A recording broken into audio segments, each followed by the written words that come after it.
క్రీస్తునందు ప్రియ స్నేహితులారా, సహోదరులారా, ప్రభువైన యేసుక్రీస్తు నామం పేరట మీ అందరికీ కూడా శుభాలు తెలియచేస్తూ ఉన్నాను.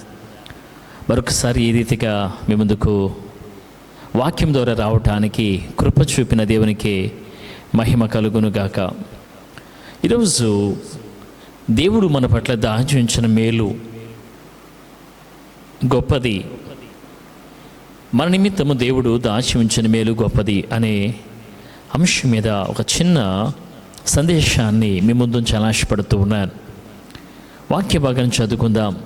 పరిశుద్ధ గ్రంథము నుంచి కీర్తనల భాగము నుండి 31వ కీర్తన 19వ వచనం. నీ యందు భయభక్తులు గల వారి నిమిత్తము నీవు దాచి ఉంచిన మేలు ఎంతో గొప్పది. నరుల ఎదుట నిన్ను ఆశ్రయించు వారి నిమిత్తము నీవు సిద్ధపరిచిన మేలు ఎంతో గొప్పది. ఎంత శ్రేష్టమైన మాట పిల్లరా! దేవుడు మన నిమిత్తం దాచి ఉంచిన మేలు ఎంతో శ్రేష్టమైంది, గొప్పది. అది మనం జ్ఞాపకం చేసుకోవాలి.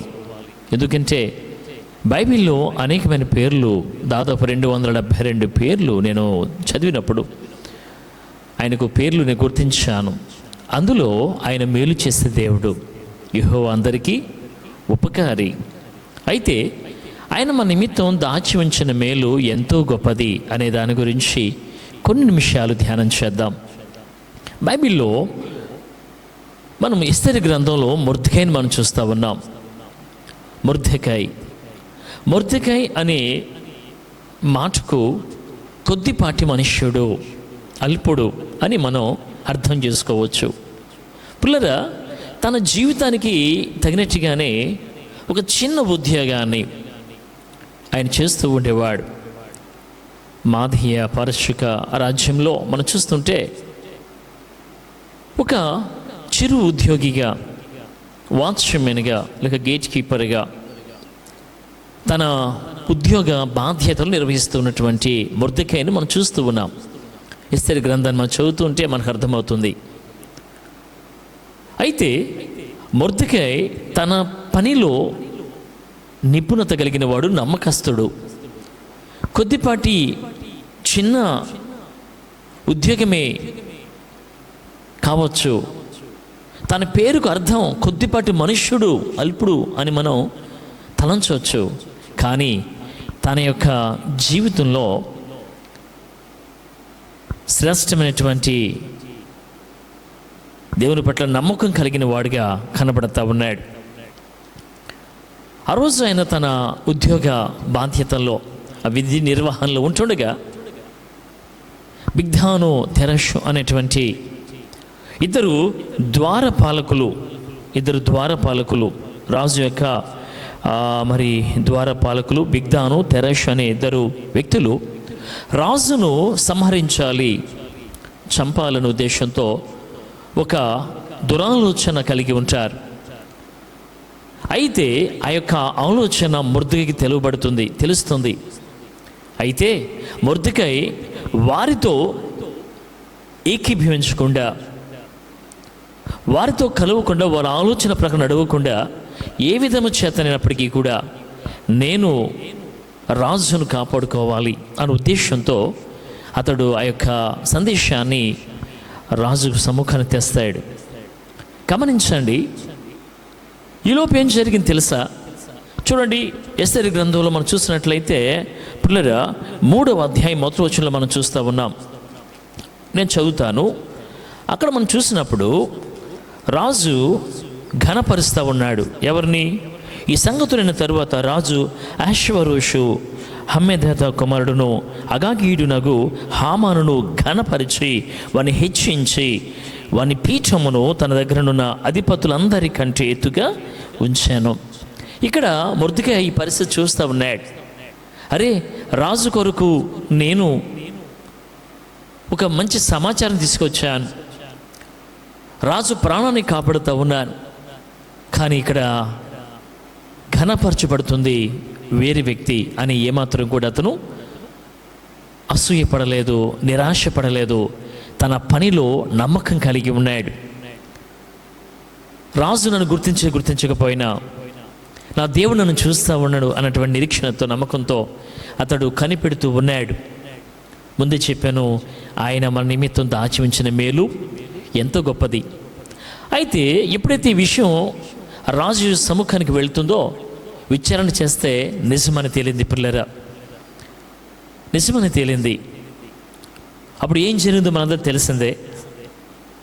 అయితే మొర్దెకైకి మాత్రం ఎటువంటి మేలు చేకూరలేదు. సమయంలో ఆయన మర్చిపోయారు, ఆ సంగతి మర్చిపోయారు. కానీ దేవుడు మర్చిపోడు కదా, ఆయన ఎప్పుడు జ్ఞాపం చేసుకుంటాడు. మొర్దెకైని దేవుడు జ్ఞాపం చేసుకున్నాడు. దేవుడు నిన్ను నన్ను కూడా జ్ఞాపం చేసుకుంటున్నాడు. మన యొక్క జీవితంలో మనకు కలిగిన దాంట్లో అది కొంచెమే కావచ్చు, నమ్మకంగా మనం ఉంటే దేవుని యొక్క దృష్టిని మనం ఆకర్షించేవారుగా ఉంటాం. ప్రభు మనల్ని చూస్తాడు. ఆయన అగ్ని జ్వాలంటి నేత్రాలతో ఆయన మనల్ని చూస్తూ ఉంటుంటాడు. అలాగే ఆయన మొర్దెకైని చూశాడు. చూద్దాం, 6వ అధ్యాయం వచ్చేసరికి చూడండి. ఆ రాత్రి రాజు నిద్రపోతున్నాడు, పడుకుంటున్నాడు. కానీ నిద్ర పట్టని పరిస్థితి. ఏమైంది తెలుసా? ఆ రాత్రి నిద్ర పట్టకపోయినందున రాజ్యపు సమాచార గ్రంథమును తెమ్మని రాజు ఆజ్ఞేయగా అది రాజు ఎదుట చదివి వినిపింపబడెను. ద్వారపాలకులైన బిగ్ధాను తెరేషు అను రాజు యొక్క 2 నపుంసకులు రాజైన అహష్వేరోషును చంప యత్నించిన సంగతి మొర్దెకై తెలిపినట్టు అందులో వ్రాయబడి ఉండెను. రాజు ఆ సంగతి విని, ఇందు నిమిత్తము మొర్దెకైకి బహుమతి ఏదైనాను ఘనత ఏదైనాను చేయబడేనా అని అడుగగా రాజు సేవకులు అతనికి ఏమీ చేయబడలేదని ప్రత్యుత్తరమిచ్చిరి. ఆలోచన చేద్దాం. ఒక మంచి కార్యం చేశాడు, రాజు ప్రాణాన్ని కాపాడాడు మొర్దెకై. కానీ ఫలితంగా ఎటువంటి మేలును, మెప్పును, ఘనతను పొందలేదు. ఆలోచన చేద్దాం. చెరసాల యోసేపు పరిస్థితి అదే. పానదాయకుల అధిపతి, భక్ష్యకారుల అధిపతి ఫరోకు 2 ఉన్నారు కదా. వారిద్దరిలో ఇద్దరికి వచ్చిన కళలు భావనని అక్కడ యోసేపు చెప్తే, ఇదిగో దేవుడు క్షమించండి, ఫరో నీ ఉద్యోగాన్ని మనలోకి ఇవ్వబోతున్నాడు, నిన్ను మ్రాను మీద వేలాడదీయబోతున్నాడు అని ఆ 2 వ్యక్తుల గురించి చెప్పడం, నెరవేరడం జరిగింది. కానీ ఆ వ్యక్తి యోసేపును మర్చిపోయాడు. నీకు మేలు కలిగిన తర్వాత నన్ను జ్ఞాపం చేసుకో అంటే యోసేపును ఆ వ్యక్తి మర్చిపోవడం జరిగింది. ఇక్కడ మొర్దెకై విషయం అయితే జరిగింది. మేలు చేశాడు, కానీ ఎటువంటి ఆశీర్వాదం లేక ఫలితం అతనికి రాలేదు. కానీ దేవుడు మాత్రం ఆయన దాచి ఉంచిన మేలు గొప్పది మన జీవితంలో. కనుక ఆ రాత్రి రాజైన అహష్వేరోషుకు నిద్ర పట్టకుండా దేవుడు చేశాడు. రాజ్య సమాచార గ్రంథం తీసుకురమ్మని చదివితే అందులో మొర్దెకై చేసిన కార్యం, ఆ యొక్క బిగ్ధాను తెరషు చేసినటువంటి దుష్కార్యము కనబడ్డం అంతా కూడా జరిగింది. అప్పుడు రాజు దాని గురించి మాట్లాడి మొర్దెకైని ఎలా హెచ్చించాడో పిల్లరా మన వాక్యంలో మనం చూడవచ్చు. మరి ఈ విధంగా దేవుడు మన జీవితాల్లో కూడా ఆయన మన పట్ల దాచి ఉంచిన మేలు శ్రేష్టమైంది, గొప్పదని మనం చెప్పొచ్చు. ఒకవైపు ఆ యొక్క హామాను మొర్దెకైని ఆ యొక్క ఉరికొయ్యి మీద చంపాలని ప్రయత్నం చేస్తూ ఆలోచనతో ఉన్నాడు. కానీ దేవుడు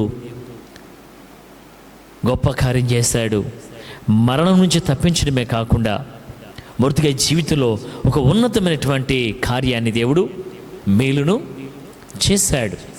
చూడండి, మరొక మాట జ్ఞాపం చేస్తాను. 32వ కీర్తనలో మనం చూసినట్లయితే పిల్లరా, 32వ కీర్తనలో ఒక మాట మనకు జ్ఞాపం వస్తుంది. అది చెప్పి నేను నా యొక్క సందేశాన్ని ముగిస్తాను.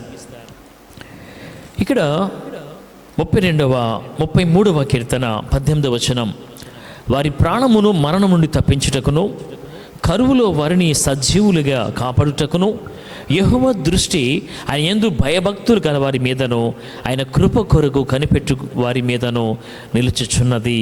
ఆయన దృష్టి ఎవరి మీద ఉంది? ఆయన యందు భయభక్తులు కలిగి ఆయన కృప కొరకు కనిపెట్టుకుని వారి మీద యెహోవా దృష్టి ఉంది. వారి పట్ల ఆయన తన కార్యం చేసేవాడై ఉన్నారు. యందు భయభక్తుల నిమిత్తము నీవు దాచి ఉంచిన మేలు ఎంతో గొప్పది. నిజమే, మొర్దెకై జీవితంలో దేవుడు అద్భుతమైన కార్యం చేశాడు.